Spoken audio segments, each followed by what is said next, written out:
Hello friends, in the video series of data structure, today we will be taking a look at the concept of stack. नमस्कार दोस्तों, कैसे हैं आप सब। मेरा नाम है शिवांश और हर बार की तरह स्मार्ट बट क्लेवर में आपका स्वागत है। तो दोस्तों आज हम अपने इस वीडियो में पढ़ेंगे कि हम एक स्टैक का एरे के थ्रू कैसे प्रोग्राम बनाएंगे, कैसे कोडिंग करेंगे। और पिछली वीडियो में हमने क्या सीखा था कि हम स्टैक को क्रिएट कैसे करेंगे, हमने एल्गोरिथम जाने थे, कॉन्सेप्ट जाने थे और समझा था स्टैक होता क्या है, आखिरकार स्टैक कौन से प्रिंसिपल पे वर्क करता है। तो दोस्तों आज कॉन्सेप्ट को प्रोग्रामिंग में कन्वर्ट करने का टाइम है। तो दोस्तों बातें तो बहुत सारी होगी है, अब बिना किसी देरी के ये कॉन्सेप्ट सीखना स्टार्ट करते हैं। So let's get started.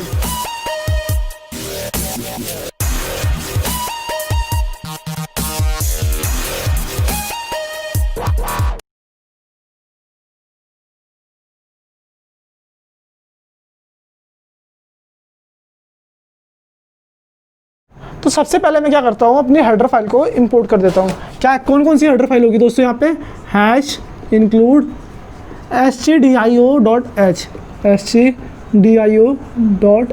stdio मतलब क्या होता है दोस्तों, standard input output dot H होता है मेरा हेडर फाइल का एक्सटेंशन। ये हम किस चीज़ के लिए यूज़ करते हैं, हमें जो इनबिल्ट प्री डिफाइंड लाइब्रेरीज होती है उनकी प्रॉपर्टीज़ को हम इस हेडर फाइल के थ्रू यूज़ करते हैं। और दूसरी हेडर फाइल में यहाँ पे इंक्लूड करूँगा हैश इंक्लूड stdlib.h ये तो मैंने अपनी हेडर फाइल इंक्लूड कर दी। अब दोस्तों मैं क्या कर रहा हूँ, साइज़ को डिफाइन कर रहा हूँ। यहाँ पे लिखते हैं हैश डिफाइन मैक्स 10 के, मैं मैक्स को 10 डिफाइन कर देता हूँ, मतलब मैक्सिमम साइज़ मेरा 10 हो जाएगा। अगर आपने स्टैक का मेरे पिछले वीडियो देखा है तो हमने क्या चीज़ डिस्कस करी थी, उसमें दो वेरिएबल होते हैं, एक होता है टॉप वेरिएबल, एक होता है मेरा कौन सा वेरिएबल होता है, आप गेस करो, मैक्स वेरिएबल, जो क्या करेगा मैक्सिमम साइज स्टोर करेगा एरे का। अब दोस्तों सिंपल कॉन्सेप्ट है, देखो मुझे यहाँ पे एक एरे बनाना पड़ेगा, तो एरे का क्या नाम रख रहा हूँ मैं, एस नाम रख रहा हूँ और इसके अंदर मैं डाल देता हूँ मैक्सिमम साइज एरे का डाल देता हूँ। वो क्या करेगा, इसे डिक्लेयर कर देगा। और हम एक टॉप वेरिएबल भी मेंटेन करते थे, टॉप इनिशियली पॉइंट करेगा -1 को, टॉप की वैल्यू इक्वल करेगी -1 की। इसका कॉन्सेप्ट आप मेरी पिछले वीडियो से चेकआउट कर सकते हैं। अब मैं यहाँ पे अपने फंक्शन को डिक्लेयर कर रहा हूँ, डिफाइन नहीं कर रहा हूँ, डिक्लेयर कर रहा हूँ। और फंक्शन डिक्लेरेशन में हमेशा आता है सेमीकोलन। तो हमने कौन कौन से फंक्शन पढ़े थे, वॉइड पुश क्या करेगा, ऐड करेगा मेरे एलिमेंट्स को स्टैक में। तो पुश ऑपरेशन का क्या प्रोग्राम होगा, यहाँ पे क्या कौन कौन से पैरामीटर आएंगे, इंट एस ये मेरा पैरामीटर आएगा। उसके बाद मुझे यहाँ पे एक और पैरामीटर लेना पड़ेगा, इंट वैल्यू। ये क्या करेगा, वैल्यू को मेरा प्रोग्राम में या फिर स्टैक में इंपुट करवा देगा। अब दोस्तों दूसरा मैं यहाँ पे लिख रहा हूँ वॉइड पॉप क्या करेगा, मेरी वैल्यू को रिमूव करेगा। और पॉप में हम हमेशा इंटीजर टाइप लेते हैं, क्योंकि हम पॉप में क्या करते हैं, पॉप में हम वैल्यू को करते हैं रिटर्न। इंट एस मैंने इसमें भी पास कर दिया और फंक्शन डिक्लेरेशन के लास्ट में हमेशा आता है सेमीकोलन। फिर उसके बाद मैंने लिखा है यहाँ पे वॉइड पीक, या फिर यहाँ पे इसमें भी वैल्यू को रिटर्न कर लेंगे। तो यहाँ पे मैं लिख रहा हूँ इंट पीक, ये क्या करेगा, मैक्सिमम वैल्यू को रिटर्न करेगा एरे की। इंट एस मैंने यहाँ पे कर दिया पास। उसके बाद मैं एक फंक्शन बना रहा हूँ वॉइड डिस्प्ले, ये क्या करेगा, मेरे स्टैक के सारे एलिमेंट को कर देगा डिस्प्ले। इसके अंदर भी मैं क्या पास कर रहा हूँ, एस मतलब मेरा एरे पास कर रहा हूँ। एस है दोस्तों मेरा एरे का नाम, आप कुछ भी नाम लिख सकते हो, स्टैक भी लिख सकते हो, या जो भी नाम आपको सूटेबल लगेगा। तो सबसे पहले हम क्या करते हैं, अपना मेन प्रोग्राम बनाते हैं। तो मेन प्रोग्राम कैसे बनाऊंगा दोस्तों, देखो यहाँ पे इंट लिखा, मेन लिखा। मैंने इन सब प्रोग्राम के आपको कॉन्सेप्ट तो समझा दिया था अपने पिछली वीडियो में। आज मैं आपको एक डेडिकेटेड प्रोग्राम बना के दिखा रहा हूँ। तो मैंने इंट मेन लिखा, इंट मेन के बाद मैं सबसे पहले दो चीज़ लिख रहा हूँ, यहाँ पे लिख रहा हूँ इंट वैल्यू और एक लिख रहा हूँ ऑप्शन। अब मैं सिंपल एक डू वाइल लूप लगा देता हूँ। डू, आप साइमल्टेनियसली नोट डाउन करते रहो ये प्रोग्राम, क्योंकि ये थोड़ा लंबा प्रोग्राम होगा, क्योंकि मैं आपको सारी चीज़ें इसी प्रोग्राम में समझा रहा हूँ। तो यहाँ पे मैं सिंपल प्रिंट एफ कंडीशन पास कर रहा हूँ, प्रिंट एफ, यहाँ पे लिख दिया मैंने मेन मेन्यू है ये मेरी। अब उसमें मैं सिंपल पास कर रहा हूँ print F enter 1 for push operation के लिए यूज़र क्या प्रेस करेगा, 1। प्रिंट एफ होता है दोस्तों यहाँ पे format specifier, enter 2 for pop operation. ये मेन्यू ड्रिवन अप्रोच आपको आना चाहिए। यहाँ पे मैं तीसरा मैसेज पास कर रहा हूँ, प्रिंट एफ एंटर 3 4 पुश हो गया, पॉप हो गया। अब क्या बचा दोस्तों मेरा, पीक ऑपरेशन \n। आप कुछ भी मैसेज पास कर सकते हो, वो मेन रिक्वायरमेंट नहीं है। अब 3 हो गया। अब यहाँ पे मैं चौथा वाला लिख देता हूँ अपना, print F enter 4 for display. ये क्या करेगा, मेरे सारे स्टैक के एलिमेंट को कर देगा डिस्प्ले। और \n एक ऐसी स्केप सीक्वेंस है जो कि लाइन छोड़ देती है। अब दोस्तों चारों ऑपरेशन की मैंने यहाँ पे मैसेज पास कर दिया। अगर यूज़र मेरा 5 डालेगा तो वो क्या करेगा, एंड कर देगा। तो यहाँ पे मैं सिंपल मैसेज पास कर रहा हूँ, प्रिंट एफ एंटर 5 2 एंड। मेरा 5 प्रेस करने के बाद प्रोग्राम हो जाएगा एंड। उसके बाद मैंने सिंपल मैसेज पास किया, print F enter your choice. मैं यूज़र से उसकी चॉइस पूछ रहा हूँ कि तुम कौन सी वैल्यू को या कौन सा ऑपरेशन परफॉर्म करना चाहते हो। तो यहाँ पे चॉइस मैंने यूज़र से पूछी। अब मैं क्या करूँगा, उसे रीड करूँगा। रीड कैसे करूँगा, स्कैनएफ लिखता हूँ। स्कैनएफ क्या करेगा, वैल्यू को इनपुट करवाएगा। इंटीजर टाइप की वैल्यू है तो %d, %m क्या है, ऑप्शन में यहाँ पे करवा देता हूँ रीड। मैंने ऑप्शन यहाँ पे इनपुट करवा लिया। अब दोस्तों कुछ नहीं करना, हम एक स्विच कीज़ की हेल्प लेंगे। तो कैसे कॉन्सेप्ट होगा, यहाँ पे मैं लिख रहा हूँ स्विच और ऑप्शन। मैंने स्विच में ऑप्शन पास कर दिया। यूज़र कोई सा भी ऑप्शन देगा, मान लो यूज़र ने 1 दिया तो यहाँ पे फर्स्ट वाला केस एनरोल हो जाएगा। अगर आपको बेसिक सी लैंग्वेज के सिंटैक्स वगैरह पता है तो ये चीज़ तो आपको आनी चाहिए। तो दोस्तों क्या कॉन्सेप्ट है, यहाँ पे मैं अपना केस बना रहा हूँ। पहला केस 1 में क्या कर रहा हूँ, मैं सिंपल यूज़र से पूछ रहा हूँ, print F enter the element you want to insert in stack दोस्तों कौन से प्रिंसिपल पे वर्क करता है, लीफो प्रिंसिपल पे, लास्ट इन फर्स्ट आउट। मैंने प्रिंट एफ कर दिया। अब मुझे क्या करना पड़ेगा, ये वैल्यू को रीड करना पड़ेगा। तो रीड कैसे करूँगा मैं, स्कैनएफ %d, m% वैल्यू। ये वैल्यू मैंने रीड कर दी। आज दोस्तों देखो क्या फंक्शन है मेरा, वॉइड पुश नाम का फंक्शन है ना मेरा, जो कि मेरे एलिमेंट को क्या करवाएगा, इनपुट करवाएगा। अब मैं कर दूंगा उस फंक्शन को कॉल कैसे करूंगा, मैंने यहाँ पे पुश लिखा और पुश में कौन कौन से पैरामीटर पास करना है, मुझे स्टैक को पास करना है।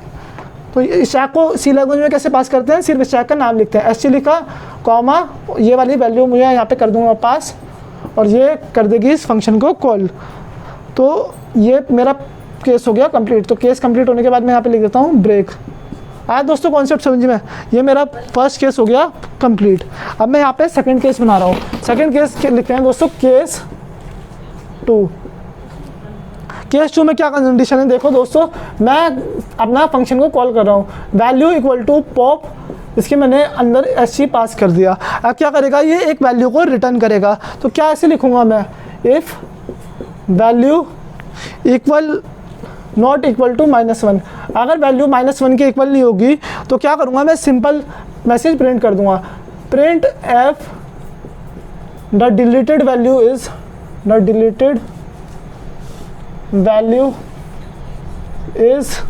क्या लिखना है दोस्तों, %d, यहाँ पे क्या पास कर देंगे, वैल्यू को यहाँ पे मैं कर दूँगा डिस्प्ले और यहाँ पे मैं अपनी कंडीशन को कर देता हूँ ब्रेक। यहाँ पे मैंने कंडीशन कर दी ब्रेक और ये वाला सेगमेंट भी हो गया कंप्लीट, ये वाला केस भी हो गया मेरा केस 2 कंप्लीट। अब दोस्तों देखो क्या कंडीशन है, यहाँ पे मैंने वैल्यू को -1 के इक्वल क्यों लिखा, आप खुद सोचो। चलो मैं आपको इसका आंसर आगे आने वाली कॉन्सेप्ट में बताऊँगा। तो दोस्तों कॉन्सेप्ट समझो, हमने ये वाली कंडीशन क्यों चेक करी, इफ़ वैल्यू इक्वल टू -1। मैंने अभी क्या बताया आपको, आगे बताऊंगा, लेकिन फिर भी मैं आपको बता रहा हूँ। जब मैं अपना पॉप ऑपरेशन का केस बनाऊंगा, हमने क्या किया, रिटर्न टाइप का फंक्शन बना लेगा इंट। अगर मान लो एक कंडीशन हुई, मेरी स्टैक में कोई भी एलिमेंट नहीं हुआ है, मेरा स्टैक बिल्कुल खाली हुआ, तो मैं क्या करूँगा, वहाँ पे -1 रिटर्न कर दूँगा। अगर -1 रिटर्न कर दिया तो यहाँ पे कोई भी वैल्यू प्रिंट नहीं हो पाएगी, डिस्प्ले नहीं हो पाएगी, क्योंकि मेरा स्टैक तो एकदम खाली होगा। तो अभी तक हमने 2 केस बना लिए, केस 1 केस 2, पुश ऑपरेशन का, पॉप ऑपरेशन का। अब हम अपना केस 3 बनाते हैं। केस 3 में क्या करनी है, हमें पीक वैल्यू डिस्प्ले करनी है। तो यहाँ पे मैं लिख रहा हूँ केस 3। केस 3 में क्या करना है दोस्तों, ये नहीं आएगा यहाँ पे, ये बेसिक सिंटेक्स तो आपको पता होगा। केस 3 में मुझे क्या करना है, वैल्यू को कॉल करना है, वैल्यू इक्वल टू पीक मैंने पीक फंक्शन कॉल कर दिया और उसके अंदर स्टैक को पास कर दिया। अब मुझे फिर से यहाँ पे चेक करना पड़ेगा, अगर वैल्यू मेरी -1 के इक्वल नहीं हुई तो मैं क्या मैसेज प्रिंट कर दूंगा यहाँ पे, सिंपल प्रिंट एफ यहाँ पे मैंने प्रिंट कर दिया the value stored at the top of the stack is यहाँ पे मैंने %d लिखा और ये कर दिया क्लोज। और यहाँ पे मैं क्या प्रिंट करूँगा दोस्तों, BL को मैं यहाँ पे प्रिंट कर दूंगा कॉमा लिख के, कॉमा BL, ये मेरा हो जाएगा डिस्प्ले। इसी के साथ मेरे ये वाला फंक्शन भी हो गया कंप्लीट। अब दोस्तों मेरा लास्ट केस बनता है केस 4। केस 4 में क्या करूँगा, मैं सिंपल डिस्प्ले फंक्शन को कॉल करूँगा और उसके बाद मेरे एलिमेंट क्या हो जाएंगे, डिस्प्ले हो जाएंगे। तो कैसे डिस्प्ले होंगे, मैंने यहाँ पे लिखा केस 4। केस 4 में मैंने लिखने के बाद सिंपल डिस्प्ले फंक्शन कॉल कर दिया, डिस्प्ले SG, मैंने स्टैक को डिस्प्ले कर दिया और यहाँ पे मैंने लिख दिया ब्रेक। और इसी के साथ मेरा स्विच केस का रोल हो गया प्रॉपर्ली कंप्लीट। आप यहाँ पे डिफ़ॉल्ट भी लिख सकते हो, लेकिन डिफ़ॉल्ट लिखने की कोई ज़्यादा रिक्वायरमेंट नहीं होती, इसलिए मैं डिफ़ॉल्ट को अभी फ़िलहाल के लिए स्किप कर रहा हूँ। अब दोस्तों क्या हुआ, मेरा ये वाला स्विच केस हो गया कंप्लीट। ये जो मैंने स्विच केस यहाँ पे स्टार्ट किया था ना, ये हो गया कंप्लीट। अब दोस्तों मैं यहाँ पे डिफ्रेंशिएट करने के लिए एक लाइन बना लेता हूँ।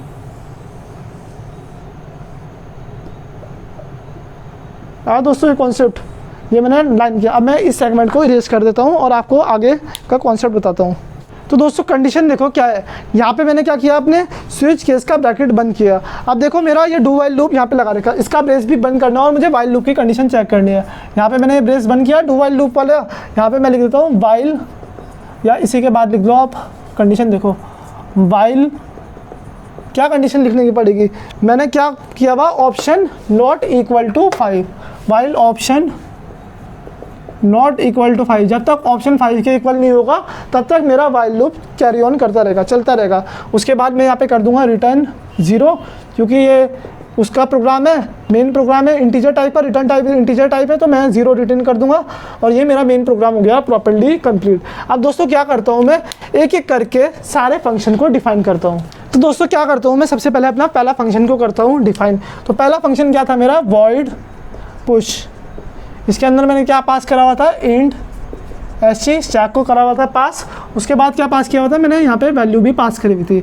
अभी मैंने स्विच केस में प्रोग्राम बनाया था तो मैंने ये वाली वैल्यू उन पैरामीटर में पास कर दी थी जब मैंने फंक्शन को करा था कॉल। अब मैं क्या करता हूँ, उसे डिफाइन करता हूँ। डिफाइन में क्या क्या कंडीशन करनी पड़ेगी दोस्तों, सिंपल कंडीशन है, देखो समझो कॉन्सेप्ट को।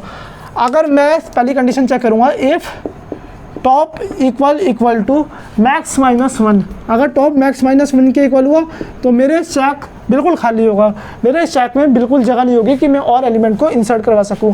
तो यहाँ पे मैं क्या मैसेज पास कर दूंगा, print F \n stack overflow message pass कर दिया कि स्टैक में और जगह नहीं है, हम और वैल्यू को इंसर्ट कर नहीं सकते।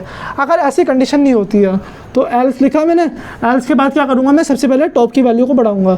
टॉप क्या करता है, सबसे टॉप वाले एलिमेंट को पॉइंट कर रहा है और फिर मैंने SG टॉप में क्या स्टोर कर दी, वैल्यू स्टोर कर दी। दोस्तों मैंने अपनी पिछली वीडियो में इस चीज़ का एल्गोरिथम समझाया था, पूरा ड्राई रन समझाया था, एक एक करके कोड बनाए थे इन सारे सेगमेंट के, तो आप वहाँ से ये सेगमेंट चेकआउट कर सकते हो। आया दोस्तों कॉन्सेप्ट समझ में। अब मैंने क्या किया, यहाँ पे कनेक्ट कर दिया और वैल्यू को कर दिया स्टोर। ये मेरा हो गया एल्स ब्लॉक कंप्लीट और मेरा फंक्शन भी हो गया प्रॉपर्ली डिफाइंड। अब मैं अपना अगला फंक्शन डिफाइन करता हूँ। तो अगला फंक्शन क्या है दोस्तों मेरा, यहाँ पे देखो वॉइड, एक काम करते हैं, सबसे पहले पॉप वाला फंक्शन डिफाइन कर लेते हैं। इंट पॉप में मैंने क्या पास किया था, यहाँ पे मैंने इंट SG, मैंने अपना एरे पास कर दिया इसमें। अब दोस्तों क्या कंडीशन है देखो, तो दोस्तों क्या करना है, अब हमें पॉप फंक्शन को डिफाइन करना है। पॉप फंक्शन का मेन प्रायोरिटी क्या होती है, डिलीट करना, मेरे स्टैक की वैल्यू को डिलीट करना। अब क्या डिलीट करूँगा दोस्तों, देखो यहाँ पे मैंने एक वैल्यू वेरिएबल ले रहा हूँ इंट वैल्यू के नाम से। तो मैंने वेरिएबल लिया, तो सबसे पहले मैं क्या चेक करूँगा कि अगर मेरा टॉप -1 के इक्वल है या नहीं है। अगर टॉप -1 के इक्वल हुआ मतलब मेरा स्टैक बिल्कुल खाली है, मेरे स्टैक में कोई भी एलिमेंट नहीं है। इफ़ टॉप इक्वल टू -1, तो यहाँ पर मैं क्या प्रिंट कर दूँगा, प्रिंट एफ स्टैक अंडरफ्लो। मेरा स्टैक बिल्कुल खाली है तो मैं क्या डिलीट करूँगा, कुछ नहीं डिलीट कर सकता उससे, स्टैक अंडरफ्लो। मैंने अंडरफ्लो का मैसेज यहाँ पे पास कर दिया। अगर ऐसा नहीं होता दोस्तों तो यहाँ पे मुझे इसका एल्स ब्लॉक लिखना पड़ेगा। तो एल्स क्या करूँगा मैं, एल्स में मुझे करना पड़ेगा, देखो क्या करना है, यहाँ पे मुझे वैल्यू डिलीट करनी है ना, तो वैल्यू में कैसे डिलीट करूँगा। सबसे पहले मैं वैल्यू यहाँ पे ले लेता हूँ SG टॉप, इस स्टैक के टॉप पोजीशन में जो भी वैल्यू है मैंने BL में स्टोर कर दी। फिर मैं क्या करूँगा, टॉप के पॉइंटर को एक एक रिड्यूस कर दूंगा। टॉप माइनस माइनस लिख सकता हूँ, या फिर मैं टॉप को लिख सकता हूँ टॉप इक्वल टू टॉप -1। उसके बाद मैंने क्या किया, रिटर्न, क्या रिटर्न करूँगा मैं, अपनी वैल्यू को रिटर्न कर दूँगा। मैंने अपनी वैल्यू को यहाँ पे कर दिया रिटर्न, और ये मेरा एल्स ब्लॉक हो गया कंप्लीट। और इसी के साथ साथ मेरा ये फंक्शन भी हो गया प्रॉपर्ली कंप्लीट। अब दोस्तों आप खुद सोचो, यहाँ पे हमने क्या कॉन्सेप्ट लिया, मैं आपको एक बार फिर से रिकॉल कर देता हूँ। जो सबसे टॉप वाली वैल्यू है वो मैंने एक वेरिएबल BL में स्टोर कर दी, ये वाली वैल्यू यहाँ पे स्टोर हो जाएगी। फिर क्या होगा, मैंने टॉप के पॉइंटर को एक कदम रिड्यूस कर दिया क्योंकि नंबर ऑफ एलिमेंट्स रिड्यूस हो गए इस स्टैक में। फिर मैंने BL की वैल्यू को क्या कर दिया, मैंने BAL की वैल्यू को रिटर्न कर दिया, और इसका कॉन्सेप्ट मैंने अभी आपको स्विच केस में समझाया है। तो दोस्तों हम अपना अगला फंक्शन डिफाइन करते हैं। तो अगला फंक्शन क्या है मेरा, वॉइड डिस्प्ले। ये क्या करेगा, मेरे एलिमेंट को डिस्प्ले करेगा। तो इसके अंदर मैं क्या पास कर रहा हूँ, SG स्टैक मैंने कर दिया पास। अब दोस्तों कैसे डिस्प्ले करेंगे, देखो कंडीशन समझो आप, ये मैंने लिखा यहाँ पे। अब कंडीशन क्या है दोस्तों, यहाँ पे मुझे एक वेरिएबल लेना पड़ेगा इंट आई क्या है, मेरा लूप वेरिएबल है, क्योंकि मुझे लूप के हेल्प से कॉन्सेप्ट डिस्प्ले करना पड़ेगा। अब मैं इनिशियली यहाँ पे लिख रहा हूँ इफ टॉप इक्वल टू -1। अगर टॉप मेरा -1 के इक्वल हुआ तो यहाँ पे क्या कंडीशन आएगी, print F stack is empty. Stack खाली है तो मैं कुछ भी प्रिंट नहीं कर सकता, और मैंने यहाँ पे बैकस्लैश लिख दिया, लाइन छोड़ देगा ये। अब अगर ऐसा नहीं होता, अगर स्टैक में वेरिएबल है तो मैं कैसे डिस्प्ले करूँगा, यहाँ पे एल्स लिखा, फिर मैं एक फॉर लूप की हेल्प लूँगा। For I equal to top, I किसके इक्वल होगा, टॉप के equal, I is greater than equal to 0। सबसे पहले मैं टॉप वाली वैल्यू डिस्प्ले कर रहा हूँ, फिर उससे पहले वाली लास्ट इन फर्स्ट आउट, जो वैल्यू सबसे लास्ट में है उसे मैं इनपुट करवा रहा हूँ, डिस्प्ले करवा रहा हूँ। उसके बाद वाली वैल्यू को, मतलब जिस क्रम में वो वैल्यू बाहर निकलेगी इस चैक से, उसी क्रम में मैं ये वैल्यू को करवा रहा हूँ डिस्प्ले। इसलिए मैंने ये लूप उल्टा ले रखा है। For I equal to top, I is greater than equal to 0, I minus, ये मैंने लूप बनाया अपना। अब दोस्तों देखो, यहाँ पे मैं एक ब्रेस लगा देता हूँ और इसके ऊपर की तरफ लिखता हूँ। यहाँ पे मैंने क्या लिखा, प्रिंट एफ। यहाँ पे मुझे कुछ नहीं करना, वैल्यू को करना है डिस्प्ले। तो वैल्यू क्या होगी, मैं यहाँ पे \n लिख देता हूँ और %d लिखा है मैंने, और यहाँ पे मैंने कॉमा लगा के प्रिंट कर दिया SG। तो दोस्तों क्या करता हूँ, एक लाइन यहाँ पे खींच देता हूँ। अब देखो तो सिंपल मैं कंडीशन को प्रिंट कर देता हूँ, प्रिंट एफ। यहाँ पे मैंने क्या लिखा, \n %d, और क्या प्रिंट करना है मुझे, SG ऑफ i। मेरा एरे ना, एरे को मैंने रिवर्स ऑर्डर में प्रिंट कर दिया। ये मेरा फॉर लूप का काम कंप्लीट हो गया। उसके बाद मैं क्या करता हूँ, एक लाइन को लीव कर देता हूँ। तो लाइन कैसे लीव करूँगा, देखो दोस्तों, यहाँ पे प्रिंट एफ लिखा मैंने, सिंपल कंडीशन में इन्वर्टेड कॉमर्स में \n पास करवा दो, तो मेरी क्या हो जाएगी, लाइन लीव हो जाएगी। अगर ये आप ब्रेस नहीं लगाओगे तभी भी मेरा कोड प्रॉपरली वर्क करेगा, क्योंकि फॉर लूप में अगर सिंगल स्टेटमेंट होती है तो हमें ब्रेसेस की नीड नहीं होती है। अब दोस्तों हमारा सिर्फ एक ऑपरेशन रह गया डिफाइन करने के लिए, वो है हमारा पीक ऑपरेशन। अब पहले हम उसे डिफाइन कर लेते हैं और फिर हम इसका आउटपुट देखेंगे। दोस्तों अब हम अपना लास्ट फंक्शन भी डिफाइन कर लेते हैं, वो क्या है, मेरा पीक फंक्शन है। यहाँ पे इंट लिखा मैंने, इंट के बाद लिखा मेरा फंक्शन का नाम पीक, और इसके अंदर मैंने पास कर दिया अपना एरे। इसकी लिंक आपको डिस्क्रिप्शन में मिल जाएगी, जहाँ पे मैंने इसकी डेडिकेटेड वीडियो बना रखी है। तो क्या कंडीशन है, देखो दोस्तों, अगर मेरा टॉप इक्वल होगा मेरा -1 के, तो यहाँ पे क्या कंडीशन आएगी, स्टैक इज़ एम्प्टी। तो यहाँ पे लिख रहा हूँ मैं, print F stack is empty. Stack मेरा बिल्कुल खाली है, तो मैं मैक्सिमम वैल्यू फाइंड नहीं कर पाऊंगा। स्टैक खाली है ना, तो मैं यहाँ पे क्या कर रहा हूँ, रिटर्न -1 को रिटर्न कर रहा हूँ। तभी दोस्तों ये देखो, मैंने यहाँ पे -1 रिटर्न किया ना, तभी मैंने वहाँ पे इफ़ कंडीशन में चेक किया था कि इफ़ ये वैल्यू मैंने रिटर्न करी है वो -1 के इक्वल है या नहीं है। अगर यहाँ पे मैं -27 -87 कुछ भी यहाँ पे लिख दूँ, जो भी वैल्यू मैं यहाँ पे लिखूँगा वो वहीं पर जाके चेक होगी। अब देखो आया कॉन्सेप्ट समझ में आपको। मैंने यहाँ पे रिटर्न -1 कर दिया, यहाँ पे मैंने लिखा है एल्स ब्लॉक पे क्या कर दूंगा मैं, सिंपल रिटर्न कर दूंगा मैक्सिमम वैल्यू, मतलब टॉप मोस्ट वैल्यू स्टैक की, SG टॉप। मैंने टॉप मोस्ट वैल्यू स्टैक की यहाँ पे कर दी रिटर्न। आया कॉन्सेप्ट। अब रिटर्न करने से क्या आ गई, मुझे पीक वैल्यू आ गई। तो मैंने ये इफ ब्लॉक कंप्लीट किया, उसके बाद मेरा पीक फंक्शन भी हो गया प्रॉपर्ली कंप्लीट, और इसी के साथ साथ मेरा ये पूरा कोड हो गया कंप्लीट। छोटा सा कोड हमने पूरा कंप्लीट कर लिया। अब दोस्तों क्या कॉन्सेप्ट है, देखो दोस्तों, मैंने पुश ऑपरेशन परफॉर्म किया, पीक ऑपरेशन परफॉर्म किया, डिस्प्ले बनाया, उसके बाद मैंने पॉप ऑपरेशन भी बनाया। इस सब का कॉन्सेप्ट आपको पिछली वीडियो से समझ आ गया होगा और इसका मैंने यहाँ पे आपको ब्लैक बोर्ड पे पूरा कोड बना के समझा दिया। और इसका दोस्तों मैं एक डेडिकेटेड आउटपुट वाला प्रोग्राम बनाऊंगा जिसमें मैं आपको प्रॉपर कोडिंग करके सिखाऊंगा कि ये कोड कैसे चलेगा, इसके आउटपुट कैसे आएंगे। आउटपुट अगर मैं यहाँ पे आपको दिखाने लगा तो बहुत ज़्यादा टाइम हो जाएगा और आपको भी अच्छा नहीं लगेगा इतनी लंबी वीडियो देखना। तो दोस्तों इसकी एक डेडिकेटेड वीडियो बनाते हैं जो कि आपको मेरे चैनल पे बहुत जल्दी देखने के लिए मिल जाएगी। तो दोस्तों आशा करता हूँ आपको मेरी वीडियो पसंद आई होगी। अगर आपको वीडियो का कंटेंट पसंद आया है तो प्लीज़ वीडियो को लाइक करो, चैनल को सब्सक्राइब करो and press that bell icon. And दोस्तों अगर कोई भी स्कोप ऑफ इम्प्रूवमेंट है आप नीचे कमेंट सेक्शन में बता सकते हैं। सो स्टे ट्यून्ड, जल्दी मुलाकात होगी आपसे एक और कमाल फ्रेश इन्फॉर्मेटिव वीडियो में।